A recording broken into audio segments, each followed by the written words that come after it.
Hello everyone, welcome back to my YouTube channel. Our today's topic is antepartum hemorrhage. This topic is very much important for the theory point of view. Antepartum hemorrhage is also known as prepartum hemorrhage.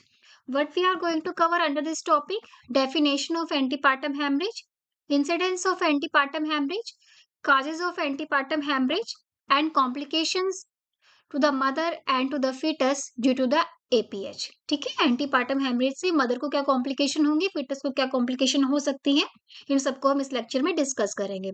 First the definition of APH.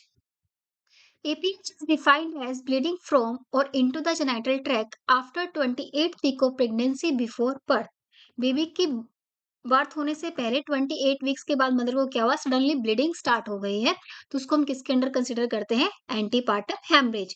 हमें कोई reason नहीं पता है, ठीक है, may be placenta के अंदर कोई डिफेक्ट आ गया है, ओके, या फिर क्या है, यूट्रस फाइब्रोइड है या पॉलिप है, किसी भी वजह से क्या हो गया है, मदर की जेनिटल ट्रैक्ट से क्या हो रही है, ब्लीडिंग हो रही है 28 वीक के बाद, ठीक है, प्रेगनेंसी के अंदर, उसको हम किसके अंदर कंसिडर करते हैं, antepartum haemorrhage. But before the delivery of the baby, baby की डिलीवरी हमने नहीं की कराई है, 7 मंथ की प्रेगनेंसी है, सडनली ब्लीडिंग स्टार्ट हो गई है, तो उसको हमने किसके अंदर कंसिडर किया, एंटीपार्टम हेमरेज के अंदर।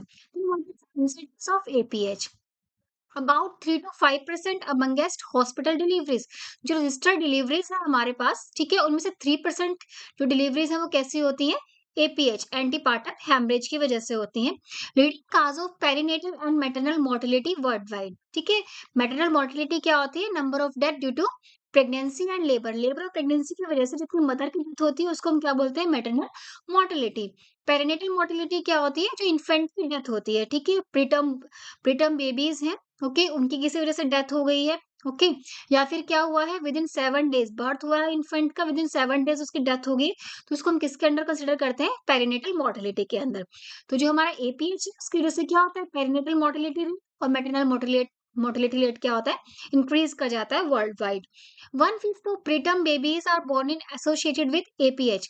अगर मदर को सडनली क्या ब्लीडिंग स्टार्ट हो गई है, ओके, ब्लीडिंग स्टार्ट होने के बाद क्या होगा, बेबी के भी हाइपोक्सिया होने के चांसेस इंक्रीज कर जाते हैं, ऑक्सीजन सप्लाई नहीं होगा, इसलिए क्या कहते हैं, हमें तुरंत डिलीवरी करानी पड़ती है और प्रीटर्म बेबीज होने के चांसेस क्या होते हैं, इंक्रीज कर जाते हैं।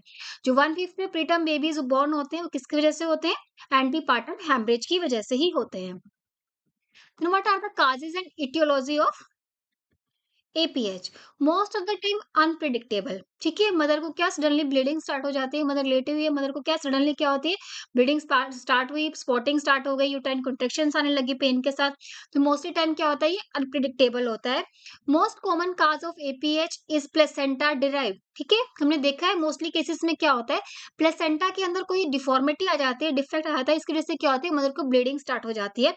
जो 70% केसेस में क्या होती है, प्लेसेंटल ब्लीडिंग एसोसिएटेड होता है, ठीक है, 25% केसेस में अनएक्सप्लेन्ड, अभी तक हमें पता नहीं लगा किस वजह से हुआ ब्लीडिंग।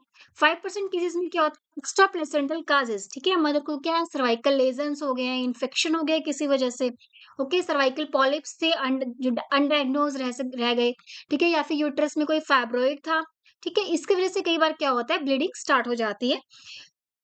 तो ये सब किसके अंदर, ये सब काजेज ऑफ एपीएच। एग्जैक्ट काज क्या है इसका अभी भी अननोन है, पर मोस्टली क्या होते हैं, प्लेसेंटा डिराइव्ड होते हैं। तो प्लेसेंटल ब्लीडिंग होती है 70% केसेस में। जो प्लेसेंटल ब्लीडिंग होती है उसको भी दो टाइप में क्लासिफाई किया गया है, placenta praevia and abruptio placenta. 35% cases में क्या होता है, प्लेसेंटा प्रीविया मिलेगा, 35% केसेस में क्या होता है, अब्रप्शियो प्लेसेंटा की वजह से मदर को ब्लीडिंग स्टार्ट होती है। 25% केसेस अभी भी अनएक्सप्लेन्ड है। Extra placental causes other than placenta कौन कौन से काजेज हो सकते हैं, सर्वाइकल पॉलिप्स हो सकता है, सर्वाइकल कैंसर हो सकता है, कार्सिनोमा सर्विक्स, वेरिकोज वेन, ठीक है, सर्विसाइटस हो सकता है, सर्विक्स में इन्फेक्शन हो गया किसी वजह से, ट्रोमा हो गया है, ठीक है, मदर बाय चांस के वह गिर गई है, ठीक है, या फिर कोई जार्क लग गया है सडन जार्क की वजह से, या फिर सडन फॉल की वजह से भी क्या होता है, कई बार ब्लीडिंग स्टार्ट हो जाती है मदर को, ओके, तो ये सब किसके अंडर कंसिडर करते हैं, एपीएच के अंदर। तो व्हाट इज प्लेसेंटा प्रीविया? जो नॉर्मल लोकेशन क्या होती है, प्लेसेंटा की जो इम्प्लांटेशन है उस पे ही, उस टाइम पे ही कोई डिफेक्ट आ गया है। नॉर्मली जो प्लेसेंटा क्या करता है, अपर पार्ट ऑफ सेगमेंट में, ठीक है, जो फंडल रीजन है उसमें अटैच रहता है। पर किसी वजह से क्या हुआ, जो प्लेसेंटा है वो लोअर सेगमेंट में अटैच हो गया है इंटरनल ओस के आसपास, ठीक है, इंटरनल ओस तक पहुंच गया, तो उसको हमने क्या बोला, प्लेसेंटा प्रीविया। तो जैसे जैसे क्या होगा, प्रेजेंटिंग पार्ट का प्रेशर बढ़ेगा, ओके, तो क्या होगा, ये प्लेसेंटा के नीचे से क्या होता है, ब्लीडिंग स्टार्ट हो जाती है। ये तो है प्लेसेंटा प्रीविया। अब रप्शियो प्लेसेंटा में क्या होता है कि immature separation of placenta, placenta किसी भी रीजन से क्या है, सेपरेट होना स्टार्ट हो गया है। पहले बेबी की डिलीवरी होती है, उसके बाद क्या होता है, नॉर्मल लेबर हम पढ़ चुके हैं, प्लेसेंट बेबी की डिलीवरी होगी, उसके बाद प्लेसेंटा का सेपरेशन होगा, ओके, फिर हम प्लेसेंटा को एक्सपेल आउट करते हैं। पर इस केस में क्या होगा, जैसे ही 7 मंथ क्रॉस करेगी मदर, किसी भी वजह से क्या होता है, प्लेसेंटा सेपरेट होना स्टार्ट हो जाता है। प्लेसेंटा सेपरेट होने की वजह से क्या होता है, ब्लीडिंग दिखाई देता है, उसको हमने क्या बोला, अब्रप्शियो प्लेसेंटा। ब्लीडिंग क्या होता है, दो टाइप की होती है, या तो क्या होगी, ब्लीडिंग हमें बाहर की तरफ विजिबल होगी तो उसको बोलते हैं रिवील्ड टाइप, ठीक है। कई बार क्या होता है, जो हमारे ब्लीडिंग है वो रिट्रोप्लेसेंटल फ्लूइड की फॉर्मेशन में पीछे रह जाती है, अंदर ही ब्लीडिंग होती रहती है, ओके, तो इसको हम क्या बोलते हैं, कंसीव अब्रप्शियो प्लेसेंटा, ओके, ये हम आगे डिस्कस करेंगे नेक्स्ट लेक्चर्स के अंदर। तो प्लेसेंटा प्रीविया की वजह से और अब्रप्शियो प्लेसेंटा की वजह से क्या होता है, 70% केसेस में जो ब्लीडिंग होती है वो इस वजह से होती है, ठीक है। 25% केसेस में अभी भी अनएक्सप्लेन्ड है, हमें कोई रीजन नहीं पता है। कुछ क्या होते हैं, कुछ केसेस में क्या होता है, 5% केसेस में क्या होता है, may be other than placenta, cervical carcinoma, cervical polyps, fibroid की वजह से, इन्फेक्शन की वजह से, या फिर मदर को क्या है, कोई ट्रॉमा आ गया, सडन जाक लग गया, फॉल हो गया, उसकी वजह से भी क्या होती है, ब्लीडिंग स्टार्ट हो जाती है।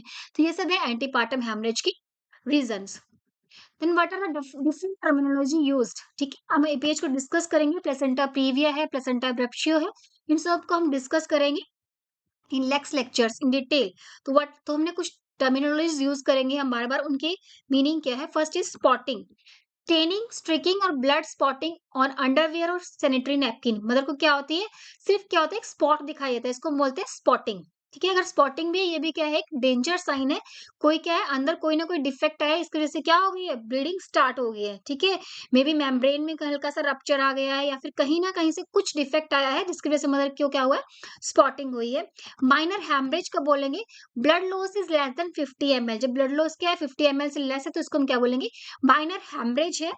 मेजर हेमरेज का बोलेंगे, blood loss of 50 to 1000 ml with no sign of clinical shock, ठीक है। क्लिनिकल शॉक का कोई साइन सिम्टम्स मदर शो नहीं कर रही है, कि पल्स, बीपी, रेस्पिरेशन सब बिल्कुल नॉर्मल है, पर ब्लड लॉस क्या हो गया, 50 to 1000 ml तक हो गया, तो इसको हम किसके अंदर कंसिडर करेंगे, मेजर हेमरेज के अंदर। मैसिव हेमरेज का बोलते हैं, blood loss greater than 1000 ml sign of clinical shock, blood loss क्या है, 1000 ml से ज्यादा हो गया है और क्लिनिकल शॉक के साइन सिम्टम्स है मदर के अंदर, आगे मदर पेलर हो गई है, ठीक है, हाइपोक्सिया हो गया है उसको, ठीक है, ऑक्सीजन, ठीक है, ब्रीदिंग डिफिकल्टी आ रही है उसको, ब्लड प्रेशर एकदम से लो हो गया है मदर का, ओके, तो ये सब क्या होता है, massive haemorrhage with sign of clinical shock. Clinical shock के अंदर क्या होता है, जो हमारे मेजर बॉडी ऑर्गन्स है उन तक क्या करती है, प्रॉपर जब ऑक्सीजन सप्लाई नहीं होती है, ठीक है, मदर के ऑर्गन्स को, उसको हम क्या करते हैं कि मदर क्लिनिकल शॉक के अंदर जा रही है due to deficiency of oxygen. Then what is recurrent APH, recurrent APH क्या होता है, जब मोर देन 1 एपिसोड हो गया हो, मदर की लास्ट प्रेगनेंसी थी, उस टाइम पे भी क्या हुआ, 7 मंथ पे उसको ब्लीडिंग स्टार्ट हो गई, स्पॉटिंग स्टार्ट हो गई, उसको या तो हम क्या करेंगे, अगर फेटल कंडीशन सही है, मदर की कंडीशन सही है, बेड रेस्ट पे लेके उसको प्रेगनेंसी को कंटिन्यू करते हैं। सेकंड क्या हुआ, सेम आ गया, तो उसको हम क्या बोलते हैं, रिकरेंट एपीएच का केस है, recurrent antepartum haemorrhage, more than 1 episode हो जाए तो, ठीक है। दी सीधा टर्मिनोलॉजी यूज करेंगे हम, कौन कौन सी, स्पॉटिंग है, माइनर हेमरेज हुआ है, मेजर हेमरेज हुआ है, मैसिव हेमरेज हुआ है, या फिर रिकरेंट एपीएच है, okay. What are the complication of antepartum haemorrhage to the mother, mother को क्या कॉम्प्लिकेशंस होंगी, एनीमिया, अगर क्या हो जाएगा मदर को, मैसिव हेमरेज हो जाएगा, क्लिनिकल शॉक में जाने के चांसेस हो जाएंगे मदर के अंदर, तो मदर के अंदर क्या होगा, एनीमिया मिलेगा, इन्फेक्शन के चांसेस भी इंक्रीज हो सकते हैं, मदर मेटरनल शॉक, ठीक है, मदर शॉक में जा सकती है, रीनल ट्यूबुलर नेक्रोसिस, ठीक है, क्लिनिकल शॉक में गई है मदर, ब्लड सप्लाई किसी भी ऑर्गन को कम हो गई है, तो रीनल ट्यूबुलर नेक्रोसिस हो सकता है, पोस्टमार्टम हेमरेज के चांसेस इंक्रीज कर जाते हैं ऐसे पेशेंट के अंदर, prolonged hospital stay, complication of blood transfusion, mother को क्या होगा, ब्लड क्या हुआ, ज्यादा लॉस हो गया, 50,000 ml ब्लड लॉस हो गया, तो हमें मे भी क्या करना पड़े, ब्लड ट्रांसफ्यूजन करना पड़े, तो उसकी जो कॉम्प्लिकेशंस होती हैं, एलर्जी होना, ओके, और जो हमारे कोगुलेशन डिसऑर्डर हो सकते हैं, ठीक है, ईचिंग हो सकती है मदर को, तो ये सब क्या होती है, कॉम्प्लिकेशंस ऑफ ब्लड ट्रांसफ्यूजन भी हो सकती है मदर को। फिटल कॉम्प्लिकेशंस क्या होंगे, फिटल हाइपोक्सिया ओके, ब्लीडिंग ज़्यादा हो रही है, प्लेसेंटा ने सेपरेट होना स्टार्ट कर दिया, तो फिटस को क्या नहीं मिलेगा? ऑक्सीजन नहीं मिलेगा, तो फिटस हाइपोक्सिया होने के चांसेस इंक्रीज़ कर फीटल ग्रोथ रिस्ट्रिक्शन, ठीक है? किसी भी बॉडी पार्ट को क्या करें, ऑक्सीजन नहीं मिलेगी तो उसकी ग्रोथ प्रॉपर नहीं होगी, तो एफजेआर के चांसेस भी क्या करते हैं? इंक्रीज़ कर जाते हैं। Prematurity, okay? क्या बेबी के अंदर क्या होगा? प्रीमैच्योरिटी मिलेगी, प्रीटर्म बेबीज़ बॉर्न होंगे हमारे, फीटल डेथ भी हो सकती है, अगर अनडायग्नोज्ड रह जाए काफ़ी टाइम तक तो, ओके? तो this is all about APH, antepartum haemorrhage. तो एंटीपार्टम हैमरेज क्या है? 28th वीक के बाद मदर को क्या हो? ब्लीडिंग स्टार्ट हो जाए इनटू द जेनिटल ट्रैक्ट, उसको हम किसके अंडर कंसीडर करते हैं? एंटीपार्टम हैमरेज के अंदर। इसके मेन काजेस क्या होते हैं? Placenta abruptio and placenta praevia. Placenta abruptio, placenta praevia को हम अपकमिंग लेक्चर्स में डिस्कस करेंगे डिटेल के अंदर। Okay, hope you all will understand APH. Please like, subscribe and share my YouTube videos if you all want to learn from my videos. Thank you.